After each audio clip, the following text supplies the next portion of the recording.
Oh, monstre marin. Salut à tous. Les crêpes ronronnent bien comme il faut. Et ça tombe bien, puisque c'est justement ce dont je vais vous parler aujourd'hui. Pourquoi le chat ronronne? C'est vrai, chat crêpe. Pourquoi tu ronronnes? Pourquoi tu ronronnes? Il y a plein de choses à savoir sur le ronronnement. Déjà, qui ronronne? Les animaux qui ronronnent sont évidemment les félins. Mais il y a beaucoup d'animaux dans la famille des félins. Il y en a plus d'une dizaine aujourd'hui dont nous sommes sûrs qu'ils ronronnent. Parmi ces félins, il y a le chat domestique, le lynx, l'oslo, le puma, le guépard. Alors si vous vous posez la question pour le lion par exemple, il fait bien partie de la famille des félins, mais nous ne sommes pas certains de son ronronnement.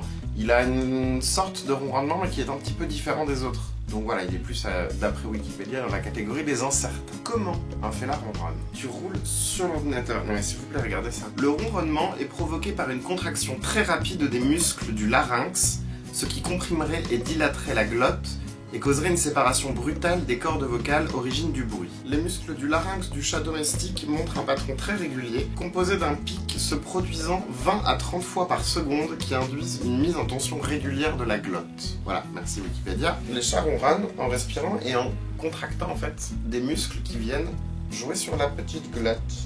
Ou la petite glotte. Tu ronronnes avec tes petites glottes. Ce qui nous amène à notre question principale, pourquoi les chats ronronnent? Alors déjà, il faut savoir que le ronronnement est une vocalisation, mais cette vocalisation n'est pas forcément une communication au sens propre du terme.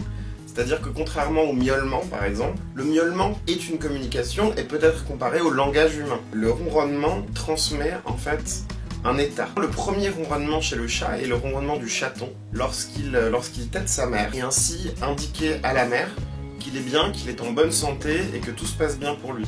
Et la mère va également rassurer les petits pendant qu'elle les allaite en ronronnant. Qui est d'ailleurs aussi la période où, pendant qu'il tète, il fait ce qu'on appelle, en tout cas, c'est comme ça que j'appelle ça, faire du pain, puisqu'il pétrit le ventre de sa mère pour faire sortir le lait. Et du coup, lorsqu'il est stressé plus tard dans sa vie d'adulte, il lui arrive de faire la même chose, de ronronner et de faire du pain.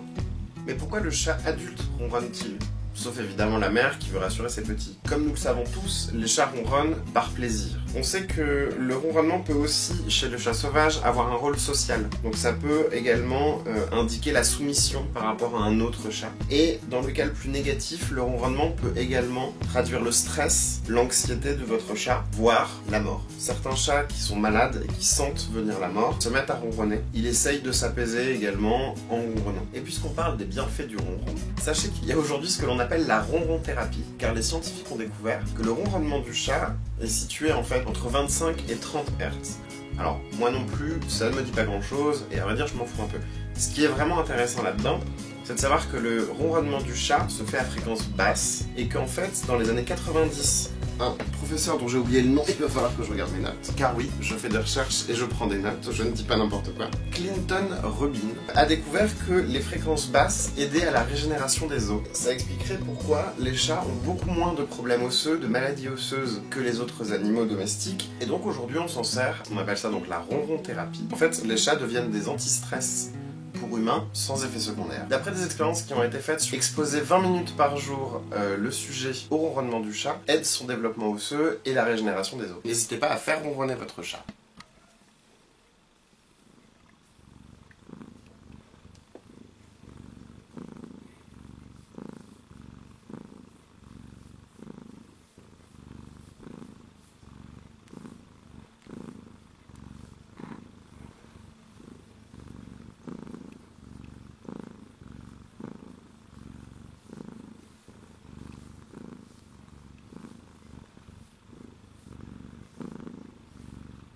Voilà, et ben j'espère que cette vidéo vous aura appris quelque chose. Si ça vous a plu et que vous voulez en apprendre plus, n'hésitez pas à me le dire dans les commentaires. Et puis vous pouvez aussi nous encourager en mettant un pouce bleu ou en vous abonnant à la chaîne. À la semaine prochaine!